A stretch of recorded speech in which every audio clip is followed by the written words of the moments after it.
ধর্মও গেল, মিত্রও গেল। ঠিক বোঝাতে পারলাম না তো, বুঝিয়ে বলছি।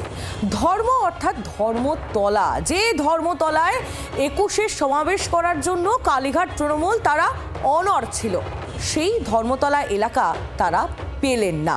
21শে জুলাই করতে হবে অন্যত্রই, এমনটাই জানিয়ে দেওয়া হয়েছে। অন্যদিকে মিত্রও গেল, অর্থাৎ মদন মিত্র, যে মদন মিত্রকে মমতা বন্দ্যোপাধ্যায়ের পাশে ছায়া সঙ্গী হিসেবে আমরা দেখতে অভ্যস্ত, যে মদন মিত্র পালা বদলের পরও গতকাল পর্যন্ত মমতা তৃণমূলের সঙ্গে হাত ধরে ছিলেন, শুধু তাই নয়, মমতা তৃণমূলকে রক্ষা করছিলেন, সেই মদন মিত্র তিনিও এবার ঋতব্রতর শিবিরে চলে গেলেন। আর অন্যদিকে রচনা বন্দ্যোপাধ্যায়ের কথাও বলতে হচ্ছে। সেই রচনা বন্দ্যোপাধ্যায় তিনি এখন আস্থা রাখছেন কার উপর জানেন?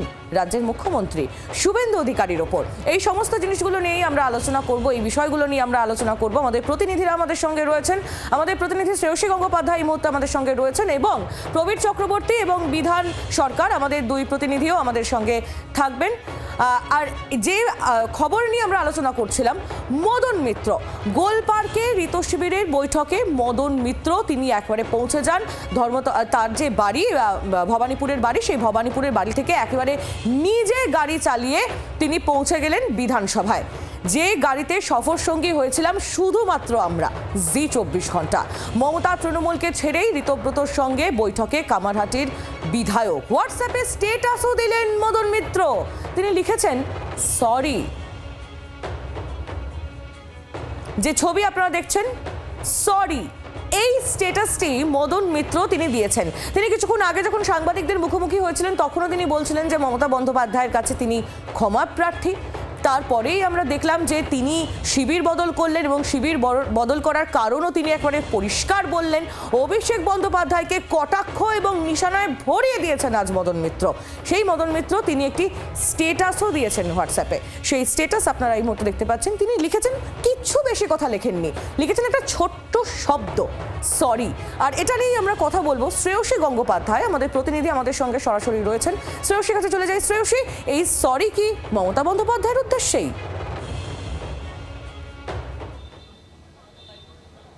দেখো, নিশ্চিতভাবে আজকে আমরা যখন মদন মিত্রের সঙ্গে কথা বলেছি তখন বারে বারে তার বক্তব্যে দুটো জিনিস উঠে এসছে। প্রথমত তিনি বলেছেন যে তিনি কামারহাটির মানুষ যেন তাকে ভুল না বোঝেন, এবং গতকাল এক্ষেত্রে তার পরিবারকে এজেন্সির পক্ষ থেকে ডাকা হলো, তার সঙ্গে কিন্তু এই শিবির বদলে কোনো সম্পর্ক নেই তিনি বলছেন। এটা একটা দিক। আরেকটা দিকে তিনি যেটা বলছেন বারে বারে, যে তিনি বলছেন যে মমতা বন্দ্যোপাধ্যায়ের সঙ্গে তিনি দীর্ঘদিন কাজ করেছেন, মমতা বন্দ্যোপাধ্যায়কে তিনি সম্মান করেন, কিন্তু সেই কিন্তু জায়গাটাই কিন্তু খুব বড় হয়ে গেছে তার কাছে, সেটাই তিনি স্পষ্ট করেছেন। যেখানে তিনি বলছেন যে ইলেকশনের রেজাল্ট বেরোনোর পরে তিনি বারে বারে বলেছিলেন যে এক্ষেত্রে অবশ্যই করে তিনি বারে বারে বলেছিলেন যে অভিষেক বন্দ্যোপাধ্যায়কে যেন দল থেকে দূরে সরিয়ে রাখা হয়।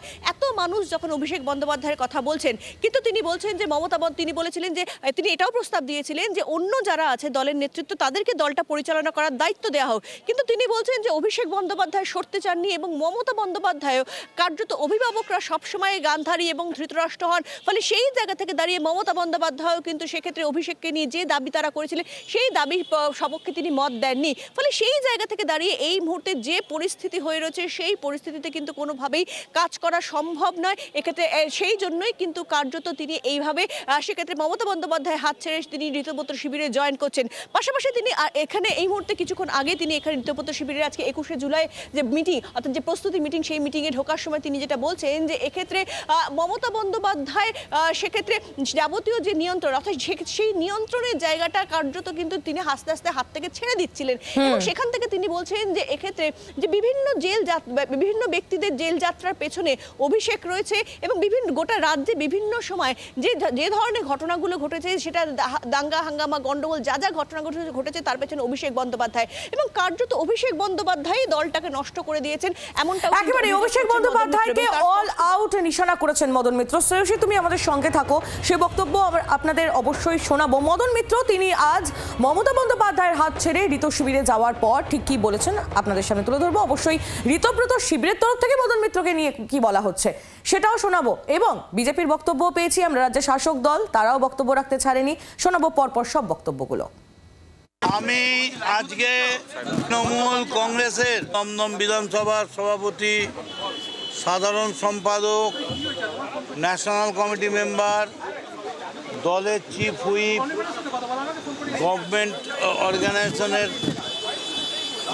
দায়িত্বে, ফেডারেশনের প্রেসিডেন্ট, হকার্সের দায়িত্বে, এই সমস্ত পদ থেকে ছেড়ে দিয়ে leader of the opposition official Ritabrata এই অফিসিয়াল গোষ্ঠীর হাত ধরলাম। আমার মনে দুঃখ নেই এই কারণে আমি তৃণমূল ছেড়ে যাইনি, তৃণমূলে ছিলাম, তৃণমূলেই আছি।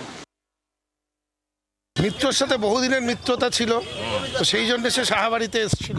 তৃণমূল কংগ্রেস আমরা আইডিওলজিটাকে ধরে রেখেছি। এটা সময়ের সাথে যারা দীর্ঘদিন থেকে তৃণমূল কংগ্রেস করেছে, যারা তৃণমূল কংগ্রেসটাকে শক্তিশালী বানিয়েছে, দাঁড় করিয়েছে, সরকারে আসতে সাহায্য করেছে, তারা এটা বুঝতে পারছে।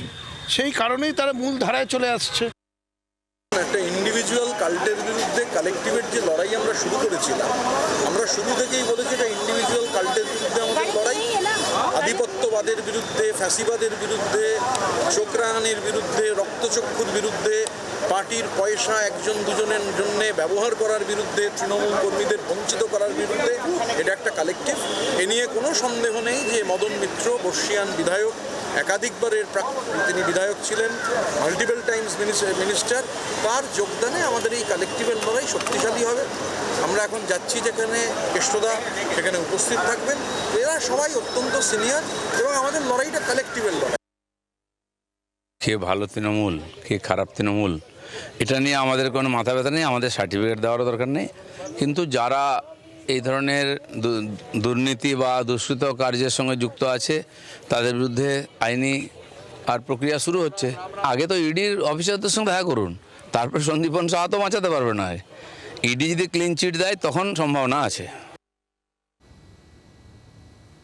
রাজনৈতিক প্রতিক্রিয়া তুলে ধরছিলাম আপনাদের সামনে। কালীঘাট ছেড়ে বিস্ফোরক মদন মিত্র, অভিষেক বন্দ্যোপাধ্যায়কে নিয়ে নানান বক্তব্য আজ তার মুখ থেকে আমরা শুনলাম। যেমনটা আমাদের প্রতিনিধি শ্রেয়সী গঙ্গোপাধ্যায় আপনাদের বলছিলেন, একেবারে স্পষ্ট মদন মিত্র তিনি বলে দিলেন যে অভিষেককে দিয়ে বিজেপিকে হারানো যাবে না, হিটলারি কায়দা এখানে চলবে না। ইডির থেকেও এবির ভয়ে বেশি ছিল। এবি মানে অভিষেক ব্যানার্জি, এবি তার ভয় ইডির থেকেও বেশি ছিল। দলের এই অবস্থার জন্য অভিষেকই দায়ী। ভাইপোকে একেবারে অল আউট নিশানা মদনের। বহুদিন রাজনীতি করার পর এইটা আমি বুঝে নিয়েছি যে সমস্ত অভিভাবকরাই ধৃতরাষ্ট্র আর গান্ধারী। এমন কোনো অভিভাবক খুঁজে পাওয়া যাবে না যিনি ক্লেম করতে পারবেন আমি ধৃতরাষ্ট্র গান্ধারী নই। সবাই ধৃতরাষ্ট্র গান্ধারী। ওই অভিষেক ব্যানার্জিকে দিয়ে বিজেপিকে হারানো যাবে না। ওই হিটলারি কায়দায় প্লেন থেকে নেবে, কোমরে হাত দিয়ে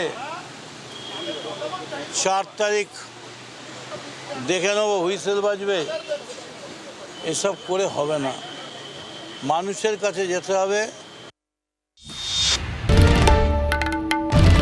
বাংলার আওয়াজ, বাঙালির আবেগ, জি 24 ঘন্টা।